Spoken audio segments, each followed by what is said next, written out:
Kalau misalkan kesalahannya pada orang Papua itu sendiri yang menyalahgunakan jabatan, kepercayaan yang dia dapatkan, lalu mempersulit atau menyiksa saudara-saudara sendiri, berarti kan itu bukan kesalahan Jakarta, bukan kesalahan Indonesia dalam tanda kutip ya. Iya. Artinya mestinya begitu dapat kesempatan berkuasa, mestinya orang-orang Papua sendirilah seperti nubuatan Ishak Samuel Cain supaya dia memimpin diri sendiri dengan benar, membangun strong leadership untuk mensejahterakan rakyat Papua sendiri. Tapi ini kan kelompoknya sendiri, dirinya sendiri, kelompoknya sendiri, kerabatnya sendiri. Lalu orang Papua yang lain dibiarkan terlantar, susah sampai sekarang. Bahkan sudah berapa kali ganti gubernur, Pak Heng.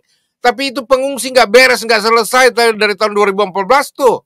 Bagaimana menurut Bapak?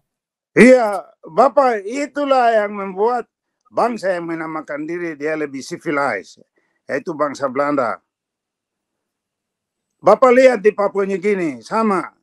Orang Papua Nugini tuntut kemerdekaan terlalu cepat. Bahkan menteri ada yang tidak tahu baca dan tulis. Belanda menyiapkan kami, orang tua kami setelah Perang Dunia Kedua. Bapak saya hanya tamat SR.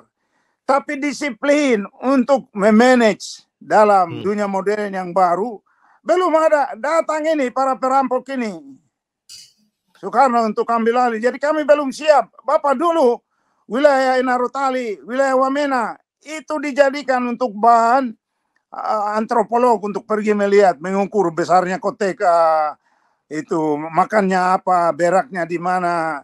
Tiba-tiba langsung begitu Indonesia berhasil dikasih jas, sepatu, malah lebih repot lagi dikasih topi songko. Bukan haleluya, tapi minal aidin wal faidin itu. Dan sekarang setiap ada upacara untuk mendapat jabatan yang baru, dikasih topi songko, katanya nasionalis. Apa itu? Jadi Bapak Belanda sudah mau menyiapkan kami ke arah itu. Bapak, seandainya saya tidak mendapat kesempatan baik karena saya hidup di Biak, untuk tidak tahu, Bapak saya tidak tahu baca dan menulis. Bapak, mungkin saya ada tinggal di kamp pengungsi di Papua Nugini karena melihat kejahatan dari tentara itu. Tapi kami kerja keras. Bapak saya ditahan tahun 63 akhir sampai 69, 75. Mama membesarkan kami. Apalagi Papa. Bapak pendeta lahir tahun berapa? 65, 66 itu perang komunis itu bikin kami miskin Papa. Tapi ibu saya selalu mengatakan, belajar. Dan saya bersekolah. Dan Bapak saya ketemu misioner Amerika. Saya belajar bahasa Inggris. Saya ditawarkan pekerjaan ke sini. Dan saya ketemu Arnold Tapp. Saya bisa datang bicara di sini. Bukan karena uang. Tapi saya ikut orang dan ditata disiplin untuk bisa hidup dengan Rp5.000 per bulan, Rp2.000 per bulan, bayar kos. And I survive. Saya bisa hidup dan bicara dengan Bapak sekarang ini. Dan hidup mereka mama Papua. Ini mama Papua mesti dihormati. Mereka yang kaget begitu ditipu orang bule untuk kampanye ke luar negeri, langsung merasa bilang, saya sudah jadi presiden, dipilih, saya sama saja dengan pejuang dari Afrika Selatan, namanya siapa? Nelson Mandela. Oh, beda jauh Pak antara jarak telunjuk dengannya Ibu Jari nih. Jadi jangan kita bermimpi kayak kata gitu. Belajar disiplin yang kuat, menghargai sesama anggota monyet di dalam itu, kandang itu, dan melawan bangsa yang menganggap dirinya adalah manusia, yaitu pemerintah Indonesia. Iya. Pak Heng, sorry, jangan pakai bahasa rasis terhadap diri sendiri, Pak, karena nanti juga akan berbalik. Mereka sendiri yang bilang diri mereka monyet, itu bos-bosnya sendiri yang bilang begitu. Kalau boleh berhenti, jangan pakai bahasa, mohon maaf, bukan ngajarin orang tua. Tapi ini bahasa-bahasa politik di Indonesia ini, di negara-negara lain kan itu memang begitu dia pemodel. Jadi dia balik-balikan nanti. Jadi kalau boleh ya bicara. Bapak punya nasihat tadi saya sudah terima, tapi Bapak, kami punya budaya di Biak, saya mau katakan. Budaya di Biak. Kalau kau sanjung-sanjung anak laki-laki di rumah, dia punya kerja itu hanya tidur-tidur, hanya jalan di pantai, tidak bikin apa-apa, baru kemari. Mama makanan di mana? Tadi katanya cari ikan. Hanya kerjanya bikin anak saja, istri hamil dan tidak bikin apa-apa. Nah itu, kami punya filosofi, ya. Jadi jangan bilang, oh kau sudah presiden, kau jadi menteri, kau hidup di luar negeri pakai dasi. Padahal dibimbing oleh orang lain, orang putih atur kau punya itu. Tidak ada itu Bapak. Iya. Siap. Oke. Pak kasih lurus dulu. Itu kasih bagus dulu posisi handphone sambil biar ketua bicara dulu ini. Sorry, silakan. Saya ini jeda dulu, koma dulu Bapak. Istirahat dulu, minum dulu. Tenang, ini ada makan kacang hijau di sini jadi.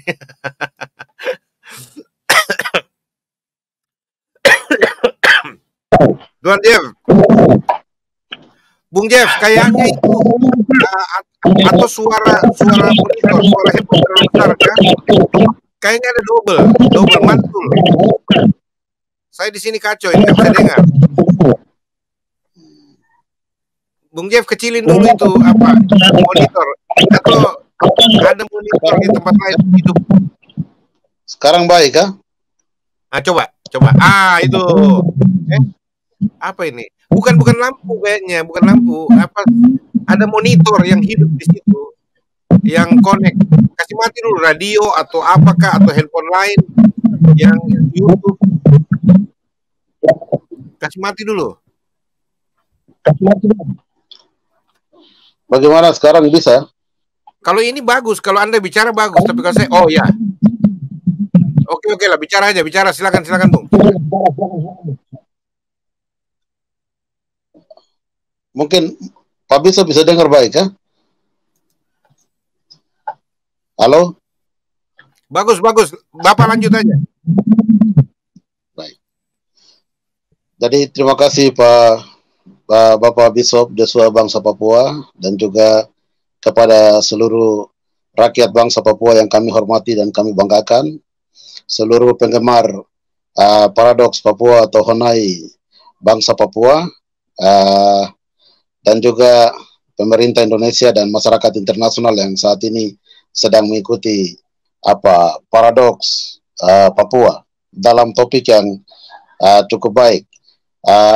Kakak Hengki sebagai orang tua kami dari organisasi Papua Merdeka, penasehat kami menyampaikan banyak terima kasih untuk bisa menyampaikan beberapa hal yang sangat penting untuk menasihati kami dan menyampaikan sejarah-sejarah yang merupakan pijakan bagaimana kami berawal dari sejarah, kami sebagai generasi yang mengerti akan jati diri dan harga diri serta kehormatan, di mana Tuhan telah menciptakan bangsa Papua yang memiliki sejarah atas dasar kebenaran dan kasih.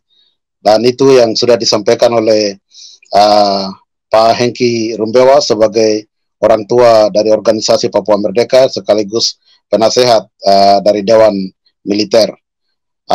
Pak Bishop yang kami hormati serta seluruh penggemar dan pengikut Paradoks Papua, kami perlu sampaikan bahwa hari ini kami dalam keadaan duka, tetapi kami mengambil waktu untuk hadir dalam Paradoks Papua karena kami perlu menyampaikan sekaligus mengambil kesempatan untuk menyampaikan kabar duka kepada seluruh rakyat bangsa Papua di seluruh tanah Papua dan juga kepada seluruh masyarakat Melanesia dan masyarakat Papua yang ada di internasional serta kepada pemerintahan Australia dan Papua Nugini bahwa putra terbaik yang ada dalam catatan sejarah perjuangan bangsa Papua yaitu Bapak Korano Jordan Pieger, yaitu di mana Bapak yang memberikan tanah untuk bagaimana markas besar OPM-TPNPB Victoria itu harus didirikan di perbatasan antara wilayah West Papua dan Papua Nugini. Dan Bapak Jordan Pieger, dia adalah polisi pertama sejak Australia mengambil Papua Nugini. Dia merupakan polisi yang dimana sungguh luar biasa merangkap jabatannya sebagai Kiap atau saat ini disebut dengan Camat, dan karena dia merupakan darah dari Melanesia dan mengerti filosofi, merupakan orang yang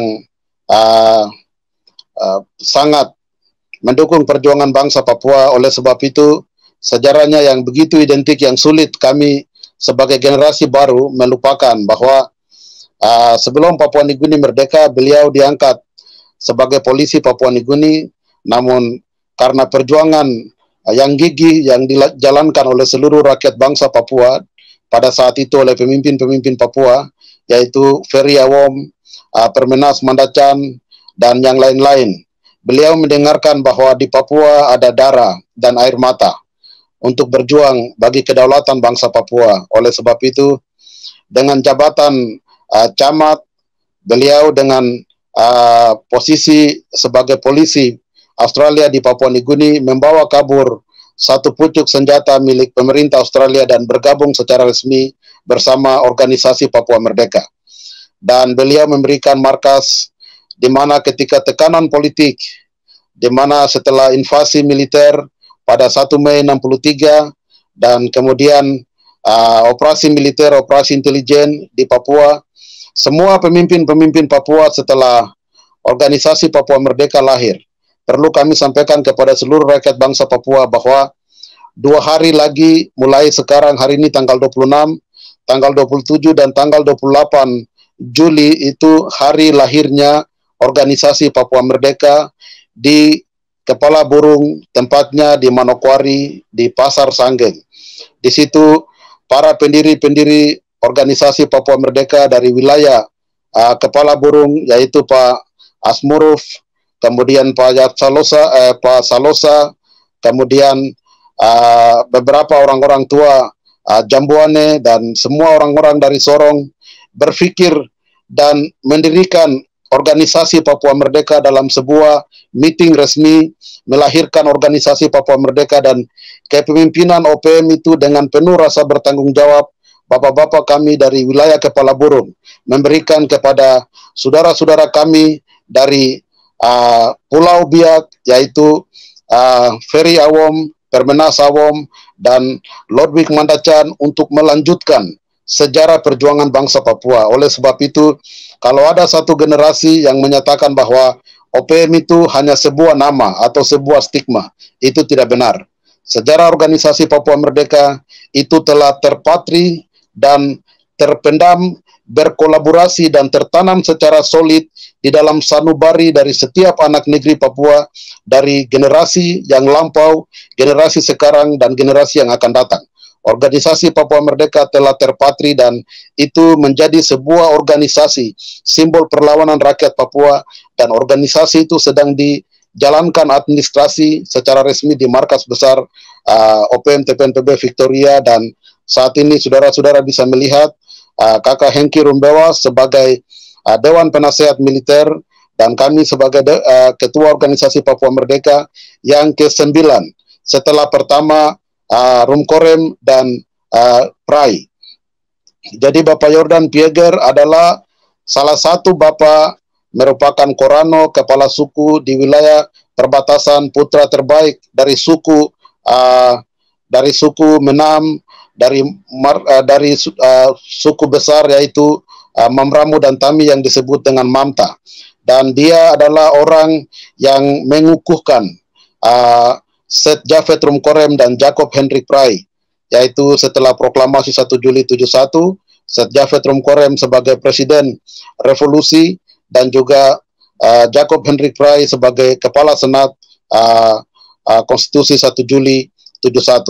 Dan hari ini merupakan tahun yang ke-100 setelah Bapak Yordan Pieger mengantarkan perjuangan bangsa Papua dari mendirikan markas Victoria, merupakan pelopor utama dari proklamasi 1 Juli 71, memanggil semua pemimpin-pemimpin dari 7 wilayah adat di seluruh tanah Papua, mulai dari pesisir pantai, mulai dari Paniai yaitu Tadius Yogi dan juga kawan-kawannya, mulai dari wilayah Balim yaitu Matias Wenda, Saul Jebomai, Pak Jenderal yang selalu masuk di Paradoks, kemudian Silas Kogoya, Daniel Kogoya, Yudas Lokbere, dari wilayah Animha itu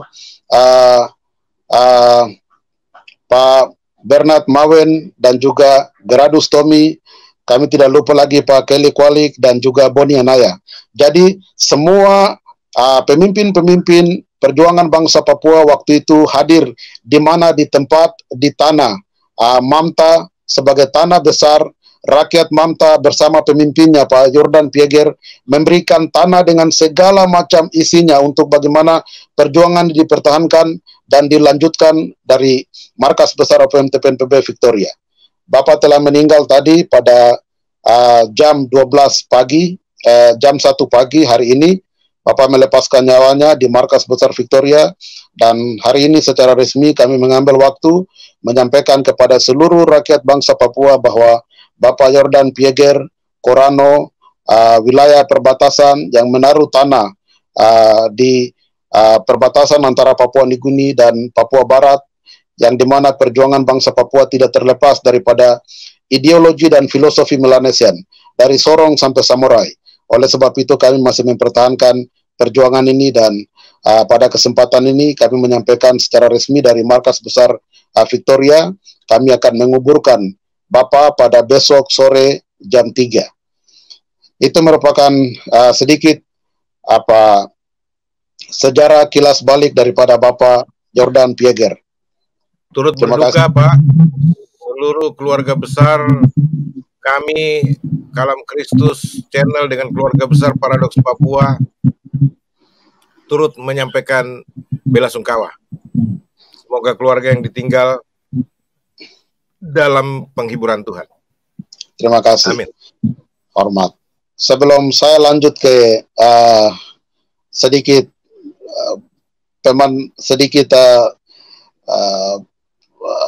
pengamatan saya soal MSG dan apa yang sedang terjadi di Vanuatu, perlu kami sampaikan bahwa pesan daripada Bapak Jordan Pieger sangat jelas kepada semua rakyat bangsa Papua bahwa jangan melupakan OPM, jangan meninggalkan OPM, karena organisasi Papua Merdeka, nama itu sudah ditulis pakai darah dan air mata rakyat bangsa Papua. Oleh sebab itu seluruh rakyat Papua tetap bertahan menjaga kebenaran sejarah perjuangan bangsa Papua sampai menang. Itu pesan Bapak Jordan Pieger. Baik Bapak Bishop, saya lanjut sedikit jalan-jalan ke Vanuatu dulu. Terima kasih. Bapak Bishop bisa dengar suara kami kah? Dengar. Cuma kalau saya ngomong agak feedback. Lebih bagus Bapak bicara. Nanti kalau saya ini saya angkat tangan nanti. Silakan Pak, lanjut. Baik. Jadi kepada seluruh rakyat bangsa Papua yang kami hormati dan kami banggakan, dan juga pemerintah Indonesia dan semua yang penggemar Honai bangsa Papua, perlu diketahui bahwa seperti yang lalu sudah kami jelaskan, ini ada beberapa hal yang tadi disampaikan oleh Pak Dewan Penasehat Militer Organisasi Papua Merdeka, Pak Hengki Rumbewas, bahwa perjuangan panjang rakyat bangsa Papua bagaimana dari setelah embrio bangsa Papua 1 Desember 61, kemudian proklamasi awal pada 1 Juli 71, itu memang para tua-tua kami sungguh luar biasa. Saya perlu memberikan apresiasi yang luar biasa kepada para diplomat OPM termasuk Kakak Hengki Rumbewas dan juga Pak Jacob Hendrik Prai yang sudah meninggal, Pak Jono Tondoame yang sudah meninggal, Pak Andi Ajemseba yang sudah meninggal, dan juga Pak Seth Jafet Rumkorem dan Pak Tan Sentai, salah satu orang Cina yang sangat konsisten berjuang mendukung perjuangan bangsa Papua, termasuk Bapak Pak Tanggahma.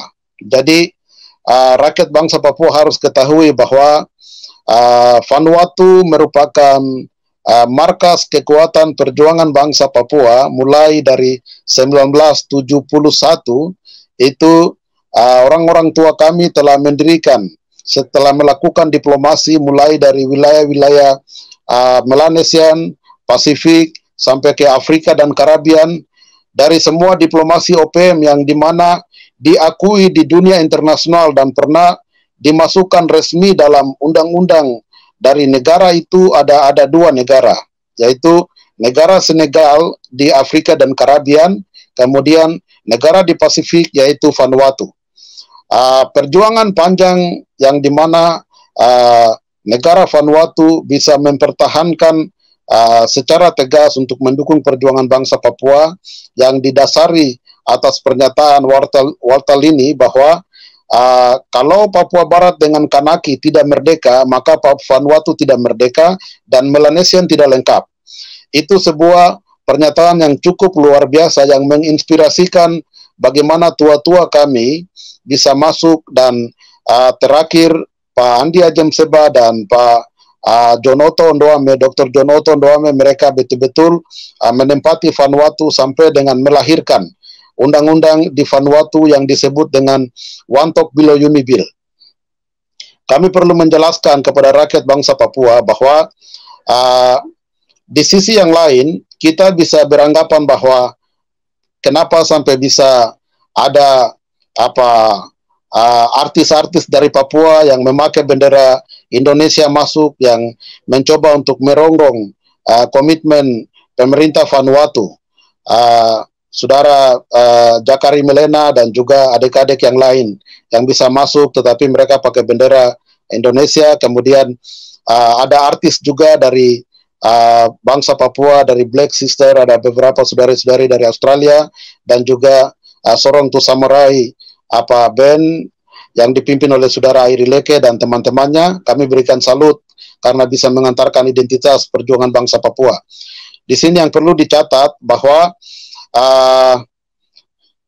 Wantok Bilo Yumi Bill itu merupakan undang-undang yang resmi yang sudah ada di dalam koridor konstitusi negara Vanuatu. Oleh sebab itu, walaupun ada banyak tantangan dari luar yang hendak mau mencoba masuk, memang kami menyesalkan bahwa hari ini, mulai dari festival tahun ini, bendera Indonesia mulai berkibar di Vanuatu dan bisa membawa nasionalisme Indonesia sebagai perlawanan dari bangsa Papua. Memang betul kami kecewa, tetapi harus diketahui bahwa undang-undang di Vanuatu yang disebut dengan Wantok Bilo Yumi Bill, perjuangan panjang yang dilakukan oleh Wartalini dan Barak Sope, itu sudah menjadi undang-undang, sehingga walaupun ada tantangan dari luar, tetapi kami yakin tidak segampang itu Indonesia masuk ke Vanuatu untuk mencabut dukungan Papua Merdeka untuk keluar. Ini hal penting yang harus dicatat oleh seluruh rakyat bangsa Papua. Kemudian hal yang kedua yang perlu kami sampaikan bahwa Indonesia merupakan associate member di Melanesian Spearhead Group. Jadi dia itu tahapannya sudah di kelas kedua. Kami di observer, kemudian Indonesia di associate member. Jadi pasti Indonesia ini merupakan pelajaran penting dan pukulan yang besar bagi United Liberation Movement for West Papua. Ini yang selalu kami katakan bahwa bangsa Papua sudah berikan kepercayaan kepada ULM. Jadi ULMWP mampu menjalankan doa-doa rakyat Papua, aspirasi rakyat Papua itu dalam melibatkan dirinya berpartisipasi secara 100% untuk memenuhi syarat-syarat yang ada di dalam Melanesian Spearhead Group, dari observer untuk naik kepada associate member dan juga untuk menjadi full member. Jadi pukulan Indonesia yang begitu luar biasa ini menjadi catatan penting daripada saudara Benny Wenda dan kawan-kawannya yang ada di ULM untuk harus mengerti bahwa Indonesia benar-benar infiltrate, masuk ke dalam MSG, dia masuk ke dalam MSG dan benar-benar dia memanfaatkan regulasi di dalam MSG. Ini orang Papua tidak bisa marah. Dan ini merupakan sedikit kecolongan dan kelemahan daripada ULMWP untuk membaca bagaimana taktik Indonesia yang lalu. Kami sudah jelaskan dan juga kami sudah mengeluarkan, sebelum hal ini terjadi, kami sudah keluarkan beberapa catatan-catatan penting, termasuk video-video yang sudah kami keluarkan sejak 2017 sampai dengan peristiwa ini terjadi. untuk menjadi full member di MSG, kami tidak perlu miliaran. Tidak perlu ULMWP minta rakyat Papua uang, mau ke sana, mau bikin ini, jadi rakyat harus sumbang. Kami tidak perlu barang-barang itu. Kami hanya perlu bagaimana menggunakan kecerdasan dan kepintaran kami untuk mengerti konstitusi dan regulasi yang ada di dalam MSG.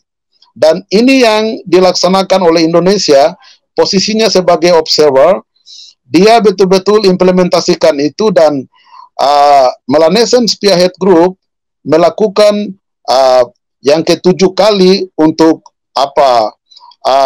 festival dari festival adat budaya Melanesian. Jadi Indonesia memanfaatkan regulasi itu dan membanjiri Vanuatu dengan semua artis-artis, entah itu dari Papua, dari luar Papua, yang membawa masuk bendera Indonesia di Vanuatu. Saya mendapat beberapa catatan. Perlu kami sampaikan bahwa kawan-kawan di Vanuatu, mereka sampai inbox kami. Ada yang bilang begini, aduh kawan, ini kami dengar lagu-lagu yang orang Papua juga, tapi ada yang mereka menyanyi hampir persis sama dengan Black Brothers. Kemudian ada juga yang menyanyi tidak sesuai dengan Black Brothers, tapi ini betul-betul mereka menyanyi sampai ke Jawa-Jawaan begitu, atau kami sulit mengerti. Jadi ini coba kasih contoh dulu ke Jawa-Jawaan. Sabar lo, jangan begitu. Jadi teman-teman saya di Vanuatu tuh, mereka inbox saya mulai dari 3 hari ini. Ada beberapa lagu yang mereka bilang ya betul, itu lagu-lagu yang dia punya intonasinya dan dia betul-betul seperti Papua, karena itu anak-anak Papua. Tapi ada beberapa lagu-lagu yang mereka bilang ini bukan seperti kami Melanesian. Jadi ini secara politik perlu kami sampaikan, maaf kata bahwa Bishop dan pemerintah Indonesia dan seluruh rakyat Indonesia, bahwa secara politik ini sebuah sistem yang disebut dengan divide et impera. Jadi kita mengapresiasi infiltrasi Indonesia di MSG dan bisa masuk tabrak sampai ke Vanuatu. Itu sejarah pertama setelah 71 sampai dengan 2023.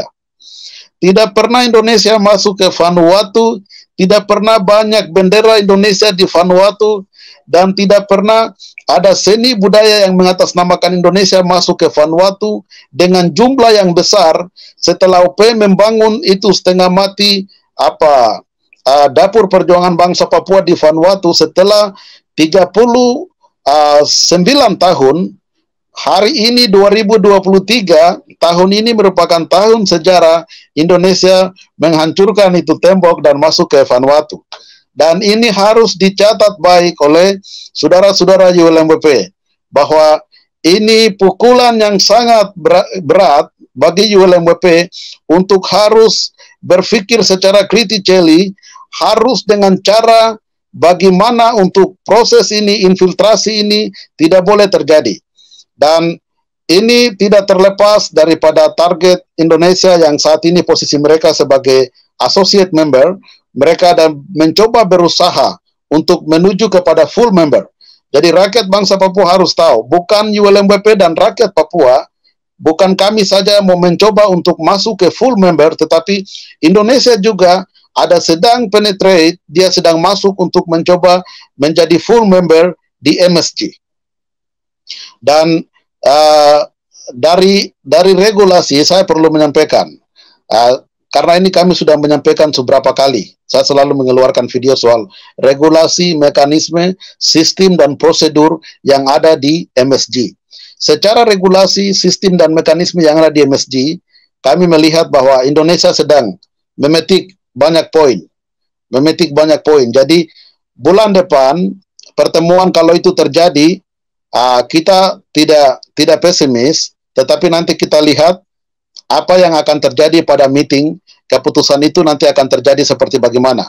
Bisa-bisa MSG bisa mengambil posisi Indonesia naik ke full member, mungkin kemudian posisi West Papua dari observer bisa naik ke associate, atau West Papua yang tahan di luar dan Indonesia lompat ke atas, atau West Papua yang lompat ke atas dan Indonesia yang tahan.